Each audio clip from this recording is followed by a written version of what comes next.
الدين النصيحة قلنا لمن قال لله ولكتابه ولرسوله ولأئمة المسلمين وعامتهم.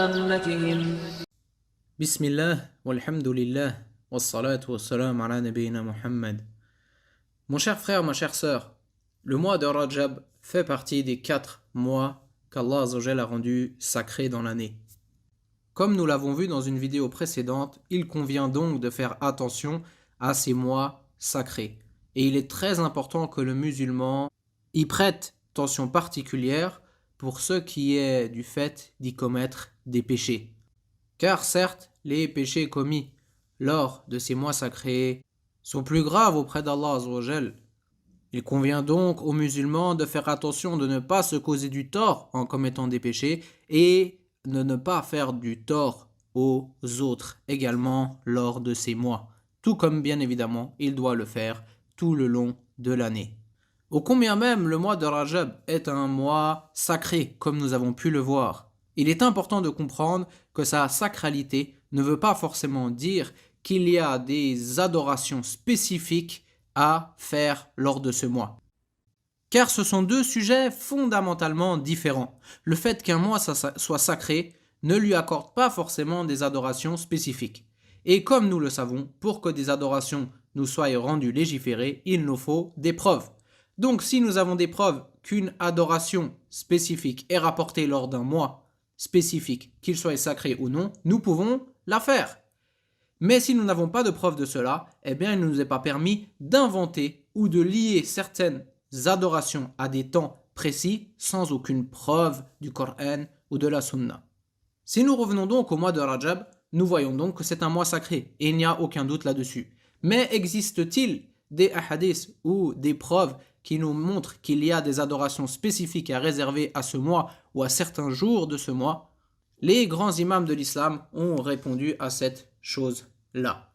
L'imam du hadith Ibn Hajar, rahimahullah, le célèbre imam qui a expliqué le sahih de l'imam al-Bukhari dans son explication très connue qui s'appelle Fath al-Bari, il nous dit: il n'a pas été rapporté sur les mérites du mois de Rajab, ni sur le mérite de le jeûner, ni sur le mérite d'en jeûner une partie, ni sur le fait d'y prier une nuit particulière, un seul hadith authentique pouvant servir d'argument.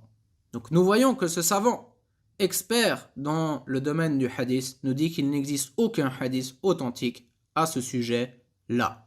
Nous pouvons rajouter la parole du célèbre imam Ibn Rajab al-Hanbali, qui nous dit dans son livre très connu, La Ta'if al-Ma'arif, qui est un livre qui regroupe justement ce genre de sujet. Il nous dit dedans: il n'y a rien d'authentique du messager d'Allah sallallahu alayhi wa sallam ni de ses compagnons au sujet du jeûne durant le mois de Rajab.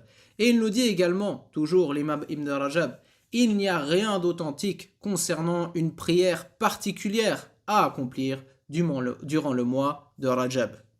Parmi les innovations qui ont pris place durant ce mois et qui sont très propagées dans certaines contrées, nous trouvons la prière qui s'appelle Raghaib, qui est une prière que les gens effectuent la première nuit de Jumu'ah, donc entre le jeudi et le vendredi du mois de Rajab. Donc cette prière, et nous allons voir ensuite son jugement, comment elle est faite par les gens. Les gens jeûnent le jeudi, le premier jeudi du mois de Rajab, puis dans la nuit justement du jeudi au vendredi, ils prient 12 unités de prière. Et dans chaque unité, ils lisent la Surat al-Qadr 3 fois et la Surat al-Ikhlas 12 fois. Et quand ils ont terminé de prier, ils doivent prier 70 fois sur le prophète sallallahu alayhi wa sallam. Cette prière, comme nous explique le cheikh de l'islam Ibn Taymiyyah rahimahullah, il nous dit: la prière de Raghaib n'a aucune source et est une chose innovée. Elle n'est pas recommandée ni en groupe ni seule, et le texte qui est rapporté la concernant est un mensonge inventé, et cela par consensus des savants.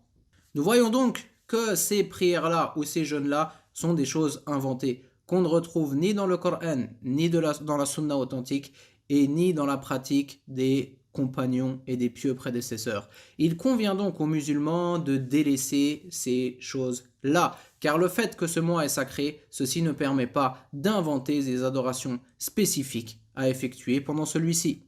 Et retenez bien cette règle de base dans la législation islamique, c'est qu'aucune adoration n'est légiférée à faire, si ce n'est quand on trouve une preuve de cela. C'est-à-dire que si on veut maintenant instaurer une adoration dans l'islam, il nous faut obligatoirement une preuve.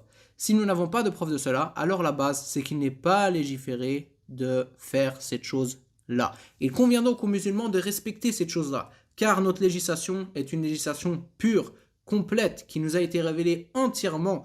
Et comme Allah a dit dans le Coran, il a parachevé cette religion. Il convient donc aux musulmans de suivre pleinement cette législation parachevée et de ne pas rajouter et de faire des efforts dans ce qui était rapporté.